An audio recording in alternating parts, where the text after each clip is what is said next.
प्राची इस बात से काफी खुश थी कि फाइनली खीर सबको पसंद आई। प्राची ने तो आज पहली बार ही खीर बनाई थी। अगर कुछ गड़बड़ हो जाती तो वो बहुत अच्छी तरह जानती थी कि अमन की मम्मी उसे ताना मार मार कर मार ही डालती। पर ये तो रूही की मेहरबानी थी जिसकी मदद से प्राची ने इतनी अच्छी खीर बनाई थी। रूही अगर सही टाइम पर कॉल ना करती तो प्राची को ये आइडिया नहीं आता कि खीर कैसे बनानी है। सबने खीर खाई और फिर डाइनिंग टेबल पर से उठकर चले गए।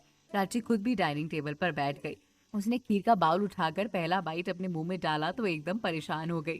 खीर इतनी अच्छी नहीं थी जितनी सबने तारीफ की थी। खीर में अभी भी बहुत सारी कमियां थी और खीर में चीनी तो बहुत ही ज्यादा कम थी। इन सब चीजों के बावजूद भी सबने उसकी इतनी तारीफ की थी। ये बात उसे काफी परेशान कर रही थी। उसे तो यही लगता था कि सबको एक मौका चाहिए उसे सुनाने के लिए, और खासकर अमन की मम्मी को तो जरूर। फिर भी उन्होंने कुछ नहीं कहा, जबकि खीर तो इतनी बुरी बनी थी। फिर भी वो चुप रही। क्या बात हो सकती है, ये सोचकर वो एकदम से परेशान हो गई। खीर खाने के बाद वो डाइनिंग टेबल से उठी और वापस से अपने कमरे में जाने लगी। पर कमरे में जाने के लिए उसने जैसे ही वहां से बाहर निकलना चाहा, तभी रीमा वहां आकर बोली, भाभी भाभी, दादी जी को खीर दे आइए। वो यहाँ आकर तो खाना नहीं खा सकती, तो आप प्लीज उन्हें उनके कमरे में दे आइए। इसी बहाने उनसे मिल भी लीजिएगा। हाँ बिल्कुल, क्यों नहीं, प्राची ने जवाब दिया और फिर खीर का बाउल लेकर दादी के कमरे में जाने लगी। वो दादी के कमरे के गेट पर ही पहुंची थी, तभी उसने सुना कि दादी किसी से बातें कर रही थी। उसने झांक कर देखा तो राजेश था। प्राची वहीं गेट के पास खड़े होकर बातें सुनने लगी। अमन के चाचा राजेश अमन की दादी से कह रहे थे, माँ आपने बहुत सही किया जो भाभी और रीमा मम्मी ममता को बोल दिया कि वो प्राची के खाने में कमी ना निकाल। वरना आप तो जानती है ना, भाभी को तो वो एक मौका चाहिए होता है उन्हें प्राची को नीचा दिखाने के लिए। आज आपके केवल केवल और आपके कारण वो लोग छुप रहे हैं, क्योंकि आपने कहा था, वरना तो वो आज प्राची को सुनाए बिना मानने वाली नहीं थी। वैसे कुछ भी हो माँ, आपने सही किया।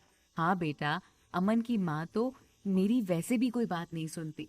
वो मेरी एक बात मान लेती है तो मुझे भी बड़ा सुकून महसूस होता है।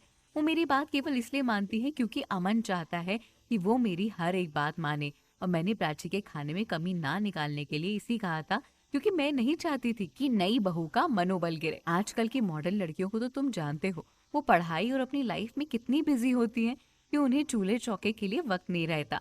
इसीलिए इसके बावजूद भी जब शादी के बाद पूरे मन से कोई काम करे तो उसे अपने ससुराल वालों को खुश करने के लिए प्रोत्साहन मिलना चाहिए, उनका मनोबल बढ़ाना चाहिए। अगर ऐसा ना हो तो इससे काम से उनका मन हट जाता है। बस इसीलिए मैं चाहती थी कि अमन की दुल्हन के काम की कोई कमी ना निकाले। हाँ माँ, आपने बहुत सही किया। अच्छा मैं अब चलता हूँ।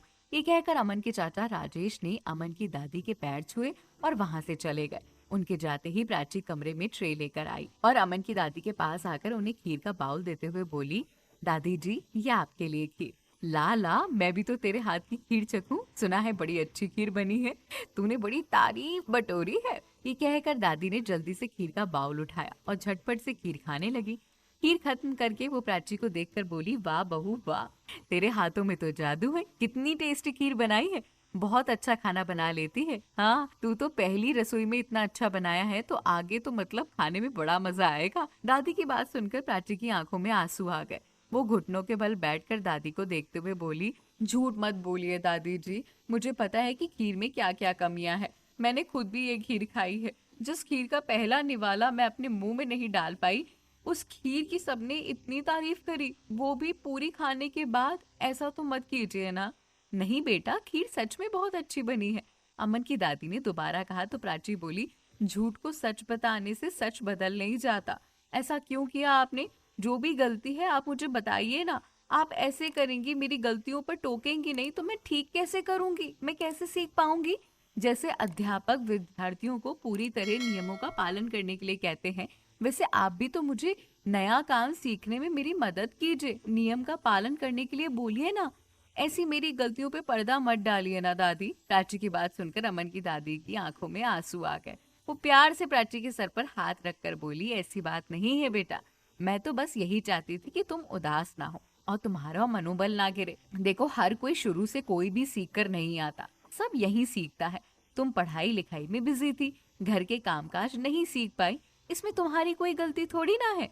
पर ऐसे में अगर अमन की मम्मी तुम पर चिल्लाती तो तुम्हें बुरा लगता ना? हाँ, और मैं नहीं चाहती थी कि ऐसा कुछ भी हो, बस इसीलिए मैंने मना किया। और मुझे उम्मीद है कि अगर तुम लगन और मन से सारा काम सीखना चाहोगी तो जरूर सीख जाओगी। मैं आज ही रीमा की मम्मी ममता से कहूंगी कि तुझे धीरे धीरे खाना बनाना और घर के काम करना सिखा दे, है ना? मेरी बात नहीं टालेंगी? जी दादी जी, प्राची ने प्यार से जवाब दिया और फिर वहां से चली गई। लेकिन वो मन ही मन खुश थी कि कोई तो था इस घर में जो उसे समझता था, उसे सपोर्ट करता था। आज भले ही अमन की मम्मी ने दादी के रहते कुछ ना कहा हो, लेकिन ऐसे तो हमेशा चुप नहीं रहेंगे ना सब लोग, और अमन की मम्मी भी। इसीलिए वो वही चाहती थी कि कोई ऐसी गलती ना करे जिससे अमन की मम्मी को बुरा लगे और वो उस पर गुस्सा हो। इसीलिए उसने ठान लिया था कि वो हर एक काम बहुत लगन से सीखेगी। उसका फर्ज केवल अमन से प्यार कर उससे शादी करना नहीं था, बल्कि इस घर की बहू बनकर इस घर की सारी जिम्मेदारियां निभाना भी था। सारा काम करके वो अपने कमरे में गई, कमरे की हालत सही करने लगी। अभी वो अपनी बेडशीट सही कर रही थी, तभी फिर से उसका फोन बजा। फोन करिश्मा का था। ये देखकर प्राची के चेहरे पर एक मुस्कान आ गई। वो झट से फोन रिसीव करते हुए बोली, हाँ करिश्मा, कैसी हो तुम?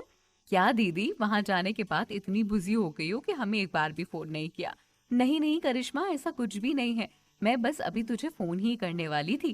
क्या कर रही हैं आप? बस अभी अभी रसोई की रस्म पूरी करके आ रही हूँ, प्राची ने थकी थकी आवाज में कहा। क्या बनाया था आपने पहली रसोई में? खीर बनाई थी, प्राची ने अनमने मन से जवाब दिया। क्या खीर? खीर बनाई थी आपने? करिश्मा इतना बोली ही थी कि इतने में उसकी मम्मी ने फोन ले लिया।